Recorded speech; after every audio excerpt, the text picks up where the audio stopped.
여러분, 하나님을 찬양하는 게 뭘까요? 우리가 하나님을 찬양한다고 했는데 하나님을 찬양하는 게 뭘까요? 여러분, 찬양이 예배 가운데 얼마나 중요한 역할을 하고 계신지 혹시 아시나요? 우리가 보통 예배 드리기 전에, 그러니까 예배 드리기 시작하고 나서 제일 먼저 드리는 게 찬양인데, 여러분, 우리가 왜 찬양으로 예배를 시작하는지 혹시 아시나요? 혹시 요리 좋아하시는 분? 저는 집에서 기본적으로 계란 후라이는 합니다. 다 있죠? 네. 여러분, 혹시 후라이팬 뭐 쓰세요? 일반 후라이팬 쓰세요? 아니면은 전혀 모르죠? 스테인리스 후라이팬을 쓰다 보면은 처음에는 굉장히 망칠 때가 있죠. 왜냐하면은 우리가 요리법을 잘 몰라서. 그런데 스테인리스 후라이팬을 쓰는 방법에 대해서 유튜브에서 아주 친절하게 설명했는데요. 제가 영상 하나 준비했거든요. 영상 보여주시겠어요? Are you finding that all of your food is sticking to the bottom of your stainless steel pans? Well, before you throw them away, I want you to try these two methods which will help you become more confident and successful when using stainless steel. The first method is called the Leidenfrost effect, and to use this effect, we're going to start off by heating up the pan on medium-low heat and wait for around 4 to 5 minutes. And then we're going to check if it's hot enough by adding some water into the pan. And if it fizzles away like it does here, that means it's not hot enough and your food will end up sticking. What it should be doing is when you add the water into the pan, it should create a bead or two and start bouncing around like it is here. And this is what we call the Leidenfrost effect. Essentially, this effect is when the surface is much hotter than the boiling point of the liquid. The liquid will vaporize, which results in a layer of steam, and this steam keeps the surface and the liquid physically separate. Now, the same thing that happens to those water droplets happens when you add food to heated oil. The oil will cause a steam to develop, and this steam layer will prevent direct contact between the pan surface and your food, thus preventing the food from sticking to the surface. To successfully use this effect, once you have these beads, discard of the water and add in some oil. Let the oil heat for around 10 seconds and then you're ready to add your ingredients. Leave the food alone and let the bottom cook, and then once the bottom's cooked, you can start moving it around freely. Now, the reason I'm using eggs is eggs are notoriously difficult for a lot of home cooks using stainless steel. So this example of using eggs is to show you that if eggs can be cooked without sticking, so can everything else. And as you can see, it's just gliding around beautifully. Now, this effect is best for cooking at higher heats and for searing foods, such as steak, chicken, and any other type of protein. And although I do prefer my eggs with a crisp at the base, I appreciate this isn't the case for everyone. So if you are looking to cook more delicate foods, such as eggs at a lower temperature, and you don't want any crisp, the best way I've found is to start heating up the pan on low heat, and for this time, 이제 요알못도 이제 요리를 할 수 있을 것 같아요. 그렇죠? 자, 후라이팬을 우리가 충분히 예열하지 않을 때 요리하면 어떻게 된다 그랬죠? 영어가 조금 영국식 영어였는데 우리가 예열하지 않은 상황에서 요리를 하게 되면은 망작이 되죠. 네, 계란 후라이가 아니라 스크램블도 아닌 그냥 쓰레기통에 버려야 될 것 같은 요리가 돼요. 왜냐면 왜 그러냐면요, 후라이팬을 제대로 예열하지 않은 상태에서 요리를 하게 되면은 요리가 제대로 되지 않습니다. 기름도 코팅이 되지도 않고, 그다음 기름이 코팅되지 않자 아니면은 뭐가 문제냐면 재료들도 후라이팬에 눌러붙게 돼요. 제가 왜 갑자기 요리 설명을 하냐? 여러분, 예배를 향한 우리의 마음도 마찬가지예요. 우리가 예배를 드리려 했을 때 우리의 마음이 준비되지 않으면은 우리는 올바른 예배를 드릴 수 없게 됩니다. 지난주 설교 혹시 기억하시나요? 기억하시죠? 지난주에 어떤 내용이었죠? 제가 설교를 했는데 목사님이 자켓을 안 입고 들어왔다 갑자기 핸드폰하고 그 다음부터 기억 안 납니다. 그거밖에 기억 안 납니다. 그렇죠, 여러분? 지난번에 제가 무슨 얘기했냐면 우리가 예배를 어떻게 준비해야 되는지, 예배를 준비하는 게 왜 중요한지. 왜냐하면 하나님께서 준비되지 않은 예배를 기뻐 받으시 않으신다라고 제가 설교를 나눴어요. 그렇죠? 조아는 그렇지? 네. 이번 주는요, 준비되지 않은 마음으로 예배를 드릴 때 우리 마음이 예열되지 않은 상태에서 우리가 예배를 드리면 어떻게 될까에 대해서 나누기 원하는데, 여러분, 우리가 예배를 위해서 어떻게 마음을 준비할 수 있을까요? 지난주에는 우리가 예배 전체에 준비돼 나눈 것처럼 우리가 토요일 밤 아니면 우리가 교회에 오기 전에 그런 준비했다면 이제는 우리가 예배에 온전하게 집중하기 위해서 어떻게 준비될 수 있을까 하는 내용입니다.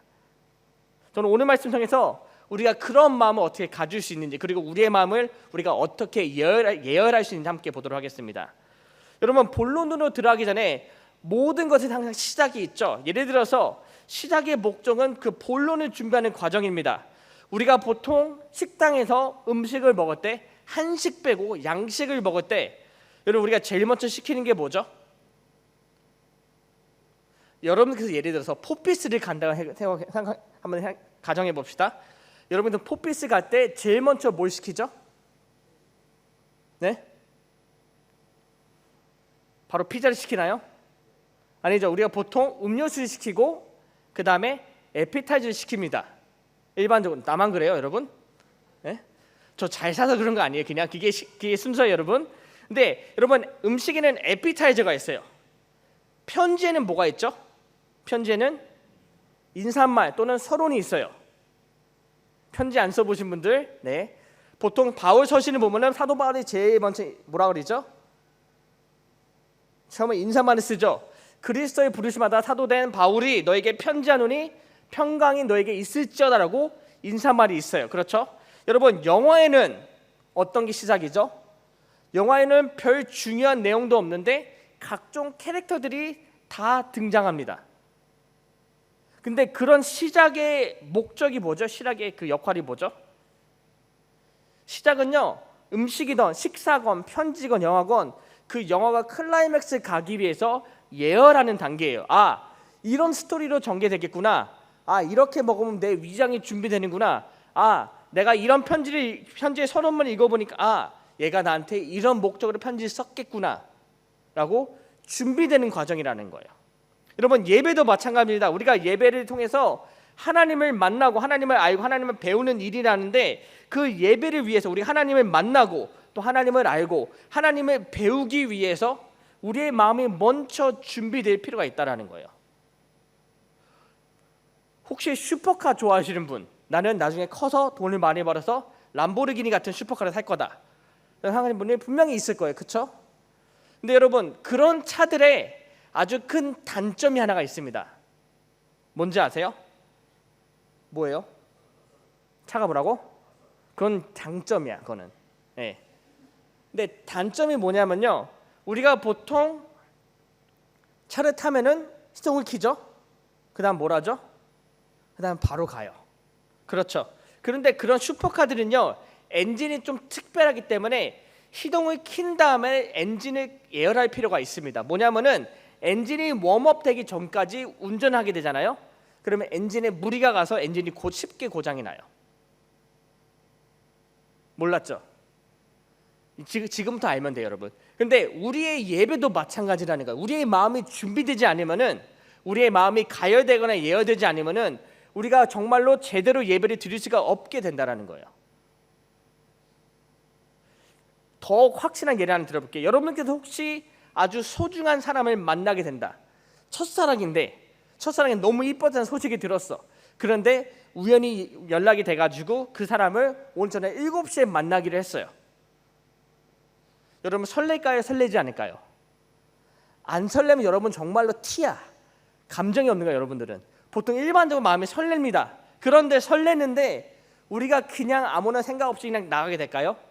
여러 가지 준비를 하게 되겠죠. 뭐 옷을 고른다든지 아니면 화장을 고친다든지 아니면은 뭐 머리 자르러 간다든지 아니면 향수를 뿌린다든지. 근데 그런 것들이 뭘 하냐면요. 그 사람을 만나기 위한 준비라는 거예요. 우리의 마음을 준비한다는 거죠. 아, 내가 걔를 처음 만나면 뭐라고 첫 만으로 뭐라 해야 되지? 어떻게 인사를 해야 되지? 미국식으로 한번 허그를 해버릴까? 나 한국 살았는데? 그런 걸 생각을 하게 돼요. 근데 그런 걸 통해서 우리가 누군가를 만날 때 우리의 마음이 준비된다라는 거예요. 근데 예배도 마찬가지예요. 여러분 예배에도 그런 가열한 단계, 그런 예열 단계가 있는데 그게 뭐냐면요. 바로 찬양이에요. 우리가 찬양을 왜 드리냐면은 우리의 마음을 준비하기 위함이에요. 우리가 예배로 온전히 들어가기 위해서 찬양으로 예배를 시작한다는 거죠. 여러분 질문 하나 들어볼게요. 찬양이 무엇이죠? 찬양이 무엇인가요? 찬양은요 사전적으로 봤을 때요 훌륭함을 기려 드러내는 것, 칭찬하는 것, 높이는 겁니다. 뭐냐면 누군가의 그 뛰어남을 높이는 일이 바로 찬양이라는 거죠. 근데 원어로 히브리어로요 찬양이라는 게 뭐냐면요 할렐루야예요. 많이 들어보셨죠? 할렐루야. 근데 할렐루야가 한 단어가 아니라 두 단어를 합친 겁니다. 할렐루 그다음에 야예요. 할렐루야는 뭐냐면은 찬양하다, 송축하다, 자랑하다는 의미가 있습니다. 근데 야는요 무슨 단어냐면은 야훼의 야예요. 여러분 야훼가 뭐죠? 어떤 의미가 있죠? 야훼 하나님이라는 거. 뭐냐면은 할렐루야 찬양하다 누구를? 하나님을 찬양하고 하나님을 송축하고 하나님을 찬양하다라는 뜻이에요. 뭐냐면 우리가 찬양한다는 것은 하나님의 그 훌륭함을, 하나님의 그 뛰어남을, 하나님의 높으심을 찬양하자, 송축하자, 자랑하자라는 의미가 있다라는 거예요. 우리가 보통 어떤 뛰어난 사람을 봤을 때 그 사람을 그냥 쟤 대단하지라고 얘기를 하죠. 남학생들이 만약에 하면 이렇게 예를 들어볼게요. 우리가 메시를 보면 뭐라 그러죠? 쟤 축구 못해? 라고 하죠. 쟤 축구 잘해라고 얘기를 하죠. 왜? 축구 잘하니까. 메시 축구 잘하는 건 모든 사람이 다 아니까. 여러분 하나님도 마찬가지라는 거예요. 하나님이 대단한 거, 하나님이 뛰어난 거, 하나님 찬양받기 합당하는 거 누구나 다 알기 때문에 우리는 그분을 찬양한다. 할렐루야. 하나님을 자랑하자. 하나님을 찬양하다는 의미가 있다라는 거예요. 바로 있는 그대로, 사실 그대로를 인정하고 높이는 일이 바로 찬양이라는 거죠. 찬양받기 합당한 하나님이기 때문에 우리 하나님은 당연히 찬양해야 된다. 근데 오늘 본문에서요 찬양에 대해서 좀 더 구체적으로 설명하고 있습니다. 첫 번째, 누구를 찬양해야 될까 우리가 여러분? 정해져 있죠? 하나님을 찬양합니다. 그렇죠? 그런데 누가 하나님을 찬양해야 되죠? 누구를 알겠지만 누가 하나님을 찬양하러 오는 말씀 나와 있죠? 오늘 말씀에 누가 나와 있냐면요, 쉽게 얘기하면 모든 창조물들이 하나님을 찬양하는 데 나와 있습니다. 제가 표를 만들어 한번 보여주시겠어요? 표? 네. 1절에는요 하늘이 찬양에 나가 있고, 2절에는 모든 천사와 군대, 3절에서는 해와 달 그리고 밝은 별, 4절에서는 하늘의 하들, 하늘 위의 물들, 7절에서는 용들과 바다, 그리고 8절에서는 불, 우박, 눈, 안개, 광풍, 9절은 산, 과수, 백향목, 10절 짐승 가축 기는 것 나는 새, 11절 세상의 왕들, 모든 백성들, 고관들, 재판관들, 12절에는 총각, 처녀, 노인, 아이들. 참 많아요 여러분, 그쵸? 근데 저게 어떤 의미냐면요, 하나님께서 창조하신 모든 것들이 다 포함되어 있는 단어들이에요. 시편 148편은요 우리에게 무슨 얘기하고 있냐면은 하나님이 창조하신 모든 천한 만물들아 하나님을 찬양할지어다. 누가? 저와 여러분이, 우리 모두가. 하나님이 창조하신 모든 것들은 다 하나님을 창조해야 된다. 그 다음 따라오는 질문이 있죠. 왜요? 왜 우리는 하나님을 창조해야 될까? 하나님을 찬양해야 될까? 여기는 세 가지 이유가 있습니다 여러분. 첫 번째는 우리가 창조받았기 때문이에요. 오늘 말씀 5절 보면 이렇게 나와 있습니다. 그것들이 여호와의 이름을 찬양함은 그가 명령하심으로 지음을 받았음이로다. 여러분 5절 말씀 잘 보세요. 그것들이 여호와의 이름을 찬양함은 그가 명령하심으로 지음을 받았음이로다. 여기서 명령함은 어떤 의미냐면은 하나님께서 우리를 어떻게 창조하셨죠? 우리 말고 모든 창조물을요 바로 말씀으로 창조하셨습니다. 하나님께서 말씀하시되 가라사대, 하나님께서 명령하시니까 그런 것들이 창조되었다라는 거예요. 하나님의 명령으로. 자, 두 번째 이유는 뭐냐면요, 하나님께서 말씀하셨기 때문에 6절에 이렇게 나와 있습니다. 그가 또 그것들을 영원히 세우시고 패하지 못할 명령을 정하셨도다. 하나님께서 명령하셨다는 거예요. 무슨 명령하셨냐면은 모든 창조물들이 하나님을 찬양할 것을 명령하셨다라는 거예요. 첫 번째 이유는 하나님께서 말씀으로 모든 창조하셨고 하나님께서 창조주 되신다는 거죠. 두 번째는 그 창조주신 하나님께서 모든 창조물들에게 명령하셨다, 말씀하셨다, 나를 찬양하라고. 세 번째, 가장 중요한 이유죠. 찬양받기 합당하시기 때문이에요.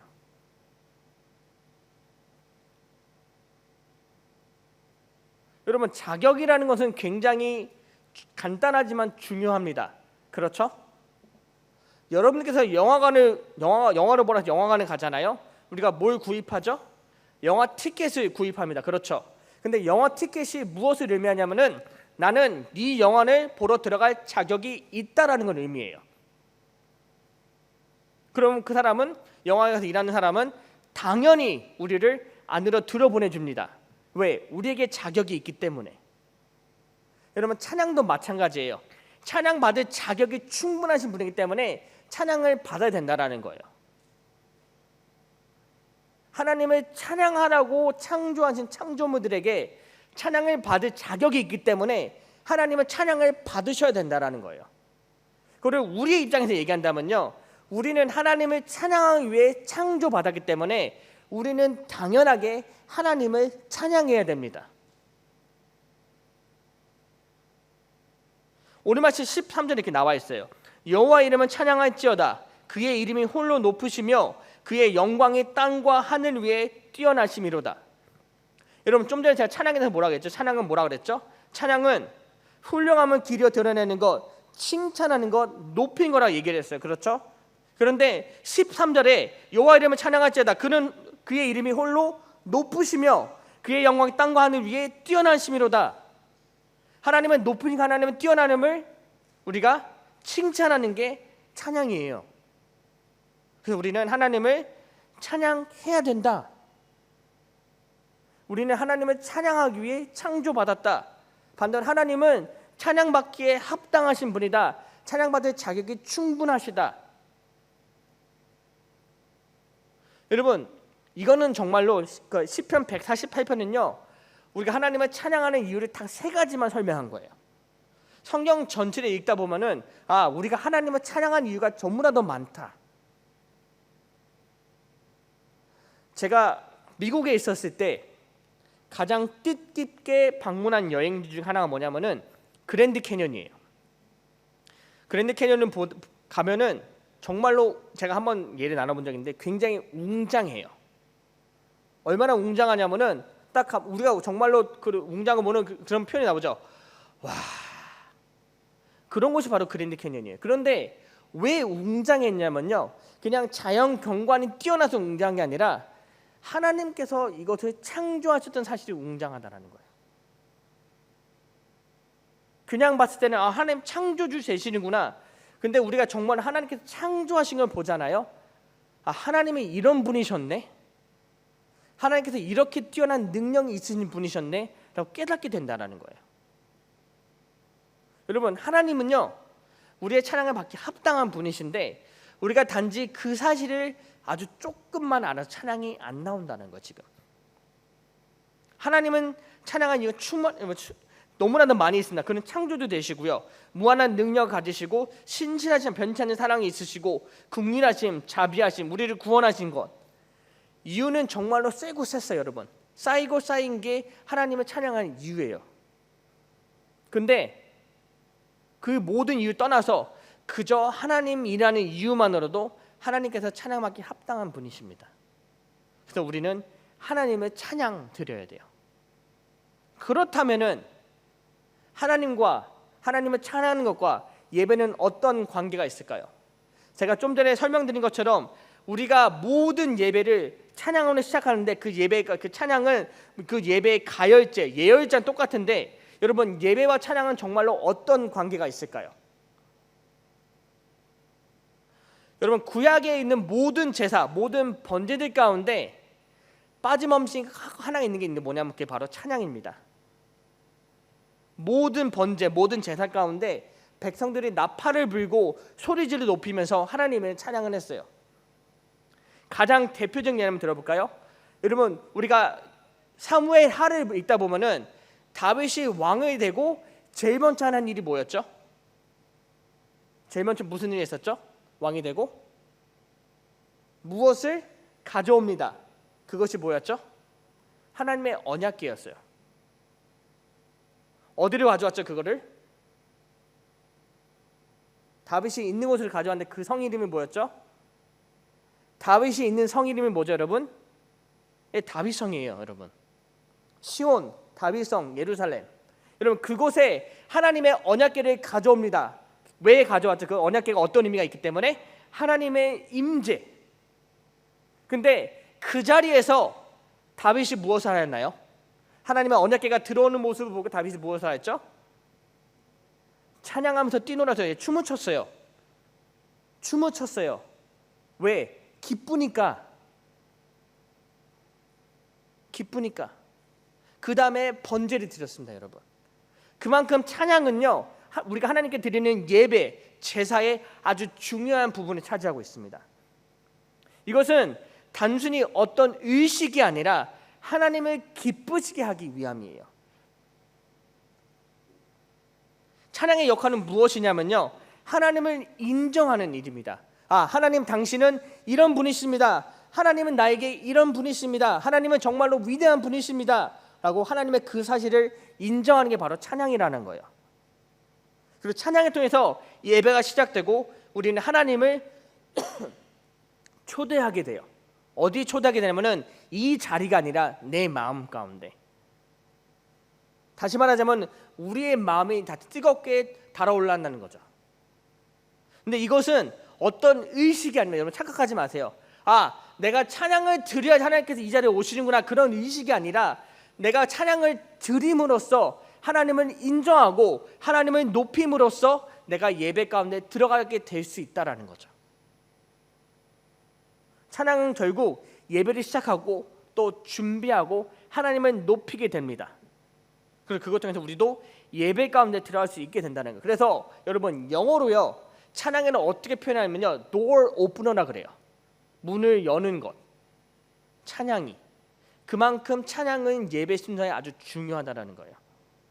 여러분 예배 순서 한번 볼까요?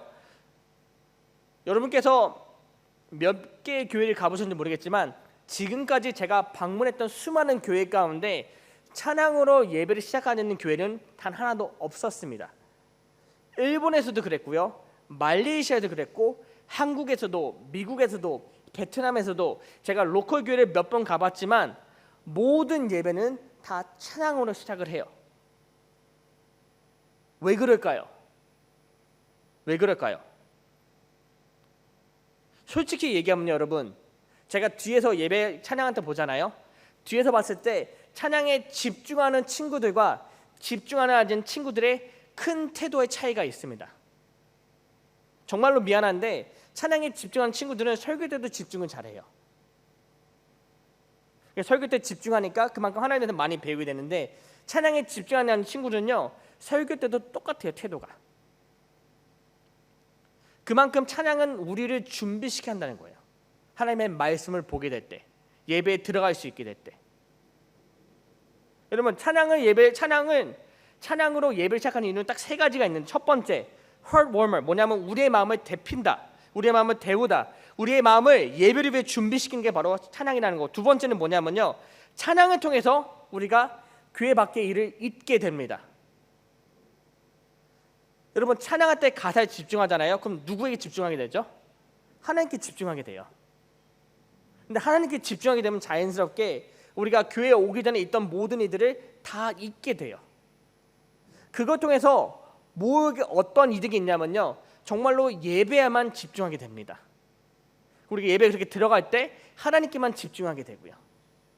이게 바로 찬양의 역할이라는 거예요. 그리고 세 번째 찬양의 역할은 뭐냐면요, 찬양의 가사 중에서 우리가 리마인드 되는 거죠. 하나님이 이런 분이셨지, 나를 지으신 주님 내 안에 계셔. 하나님께 나를 지으신 분이셨지, 그분이 내 안에 계셨지, 내 이름 아시죠? 내 모든 생각도, 내 흐르는 눈물 그가 닦아주셨죠. 하나님께 나를 위로하신 분이시구나. 그런 것도 다시 한번 기억하게 된다는 거예요, 여러분. 이래서 찬양은 굉장히 중요합니다. 이래서 우리가 찬양을 부를 때, 찬양팀이 우리를 찬양으로 인도할 때 같이 집중해야 된다는 거예요. 여러분 찬양의 시간은요, 오늘 광고가 뭐가 있지? 오늘 예배에서도 뭐가 있지? 오늘 대표기도 누구지? 그런 거는 확인하는 시간이 아니에요. 찬양은 오늘 우리 야구팀이 이겼나? 졌나? 손흥민이 골 넣었나? 그거 확인하는 시간이 아닙니다, 여러분. 찬양은 온전히 하나님께 우리의 마음을 드리는 시간이에요.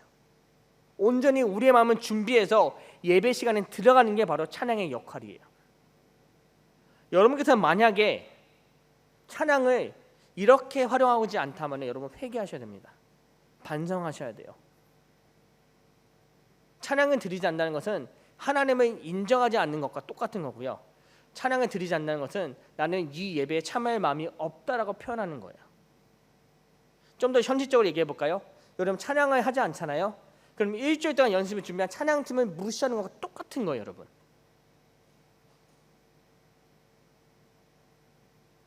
여러분 기분이 어떠시겠어요? 여러분 열심히 준비했는데 그걸 보는 상대방이 별로 관심을 갖지 않고 있다. 기분 나쁠 거예요, 여러분. 그렇죠?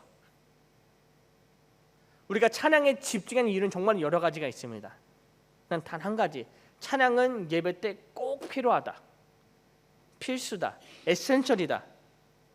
찬양은 예배와 예배자에게 반드시 꼭 필요한 일입니다. 왜냐하면 찬양은 예배와 또 예배자에게 더욱 집중할 수 있게 도와주기 때문에 그 찬양을 통해서 예배의 주인 되시는 하나님을 인정하는 거, 또 찬양을 통해서 하나님을 향한 우리의 마음을 표현하는 거예요, 여러분. 오늘 찬양의 가사처럼 예수님께서 나의 구원자 되시는데 여러분 그 사실을 믿는다면은 찬양을 통해서 그를 인정하게 된다라는 거예요. 예수님께서 나의 구원자 되십니다. 예수님께서 나를 위해서 목숨 버리셨습니다. 예수님께서 나를 위해서 이런 일까지 하셨습니다. 예수님께 감사합니다. 여러분 이게 찬양입니다. 그런데 우리가 찬양을 드려야 될까요, 말까요? 찬양을 드려야 돼요, 여러분. 가사 마음에 안 들어요. 우리 찬양팀 목소리 마음에 안 들어요. 악기가 참 비었네요. 그럼에도 여러분 우리는 찬양을 해야 돼요. 왜? 찬양은요 사람을 위한 게 아니라 하나님을 위한 일이기 때문에, 하나님께 집중하는 일이기 때문에 찬양하시기 바랍니다. 매주 오는 예배 가운데 찬양에 좀 더 집중해 주시길 바라요. 여러분들의 목소리 높여서 노래를 부르는 게 아니라 하나님의 이름을 찬양하시기 바랍니다. 그리고 예배 가운데 좀 더 깊숙이 들어오시기 바라요. 우리가 그렇게 할 때 우리는 예배에 더 집중할 수 있게 되고 하나님을 더욱더 알게 되고 그리고 그 예배 통해 하나님께서 가장 기뻐하십니다. 여러분 예배가 그거잖아요. 하나님을 만나고 하나님을 알고 하나님을 기쁘시게 하는 일이잖아요. 여러분 찬양이 그 역할을 한다는 거예요, 여러분. 유날제 역할을 한다는 거예요. 예열제 역할을 한다는 거예요. 그런데 왜 찬양을 안 하세요, 여러분? 따라 부르시고요. 더 큰 몫을 따라 부르시고 우리 찬양 도저히 못 봐주겠다. 그럼 찬양팀에 들어오세요. 기타 치고 일렉 치고 노래 부르고 우리 찬양팀 정말 칙칙하다. 여러분 오늘 봤죠? 오늘 자매가 몇 명 있었죠? 찬양팀에? 아무도 없었습니다. 참고로 제가 청렴에 있던 찬양팀의 이름은 클라우디였어요. 칙칙하다고 우중충하다고. 우리 아름다우신 자매 여러분들, 여학생 여러분들 자원하시기 바랍니다. 제발 좀요. 찬양팀 분위기 조금 밝게 해주세요. 오늘 남학생들이 굉장히 칙칙합니다, 여러분. 여러분 그렇게 참여하시면 돼요. 기쁨으로, 즐거움으로, 또 예배 가운데 이렇게 찬양하는 우리 중고등을 간절히 소망합니다. 예배에 더 집중하고 하나님을 더 높이고 하나님을 향한 우리의 마음을 고백하는 그 찬양, 그걸 통해서 나도 기쁘고 하나님도 기쁘고, 그럼 무엇보다도 내가 하나님을 예배하게 되는 일, 내가 예배자로 온전하게 세워지는 일, 그렇게 찬양하는, 그렇게 예배하는 저와 여러분에게 주님이 축원합니다. 기도하겠습니다.